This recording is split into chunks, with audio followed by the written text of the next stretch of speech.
Ya, bismillahirrahmanirrahim. Assalamualaikum warahmatullahi wabarakatuh. Kembali lagi di YouTube channel Adit Murti. YouTube-nya Dunia Pertanian.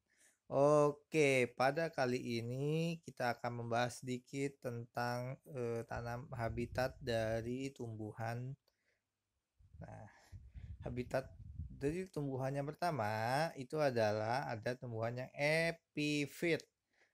Nah, tumbuhan epifit adalah tumbuhan yang tumbuhnya menumpang pada tanaman lain, tetapi dia tidak menyerap makanan yang ada di tumbuhan inangnya. Nah, ini contohnya di gambar ini adalah tanaman anggrek. Nah, dia kenapa sih saya ambil contoh sedikit?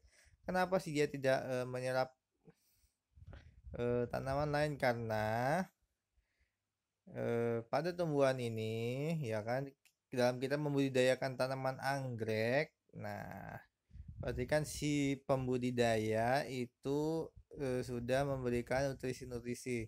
Nah, mungkin dengan menggunakan serabut kelapa, arang sekam, nah ditambah lagi dengan menggunakan pupuk-pupuk. Nah, sehingga nutrisinya akan tercukupi. Dan yang utama adalah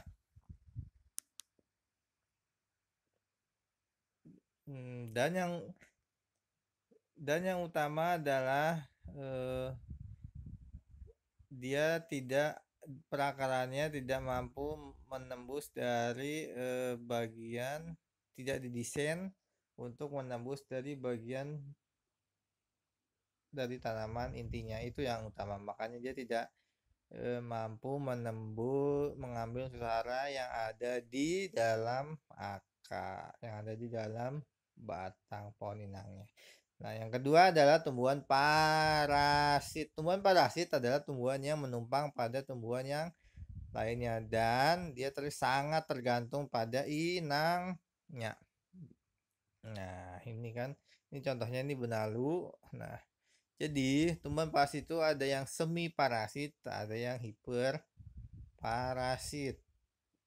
Nah, tumbuhan yang semi parasit kalau misalkan kalian belajar anatomi ya kan dari batang akar, nah dia pada tumbuhan yang semi parasit dia hanya sampai ke bagian dari in phloem, jaringan phloem. Nah, kalau misalkan dia tumbuhan hiperparasit dia sampai jaringan silem. Nah, kalau misalkan lihat kan silem sama phloem, phloem itu di luar dari jaringan silem. Jadi silem di bawahnya jaringan phloem. Nah, kalau misalkan dia hanya mengambil bagian bunga apa namanya?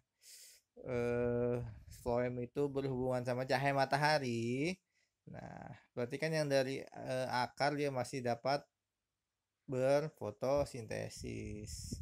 Nah, kalau misalkan dia sudah ngambil keduanya, sudah masuk sampai dengan silem, nah lama kelamaan pasti batangnya akan cepat lebih cepat mati daripada yang hanya mengambil dari fotosintesisnya aja.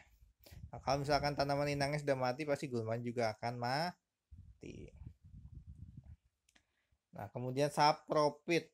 Nah, sapropit adalah tumbuhan yang tidak bisa membuat makanan sendiri. Contohnya adalah Nah, kenapa? Karena ini jamur contohnya. Nah, kenapa? Karena dia tidak memiliki klorofil. Nah, atau zat hijau daun. Nah, itu.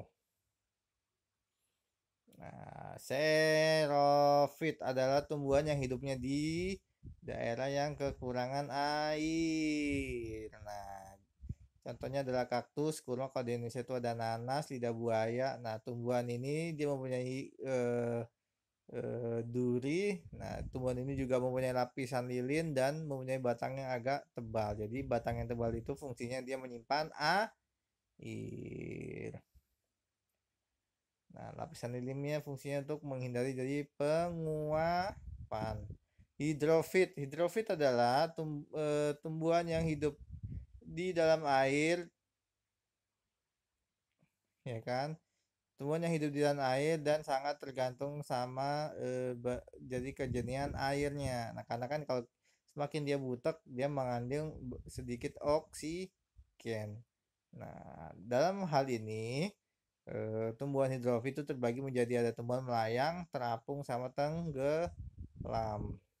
Nah, Ciri-ciri tumbuhan hidrofit itu memiliki batang yang berongga. Nah, batang yang berongga ini dia untuk sistem pernapasan dari tumbuhan hidrofit. Nah, tumbuhan halofit adalah tumbuhan yang merupakan tumbuhan yang hidup pada kondisi yang selalu tergenang ataupun tergenang dari air laut. Tumbuhan ini memiliki kondisi kadar air yang salinitas yang tinggi. Oleh karena itu, tumbuhan pantai ini eh, beradaptasi terhadap lingkungan. Nah, kenapa sih? Ya kan?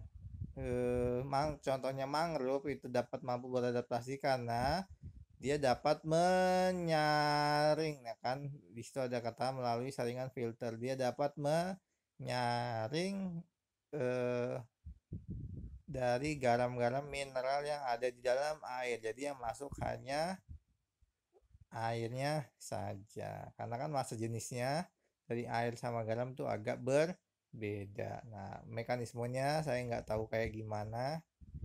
Tumbuhan mesofil itu adalah tumbuhan yang hidup di lingkungan dengan kandung airnya dan lembab sehingga temperaturnya cukup. Nah, ini contohnya. Nah, ini ada tumbuhan hygrofit. Hygro itu artinya lembab, jadi yang menyesuaikan diri. Nah, oke, sekian dan terima kasih.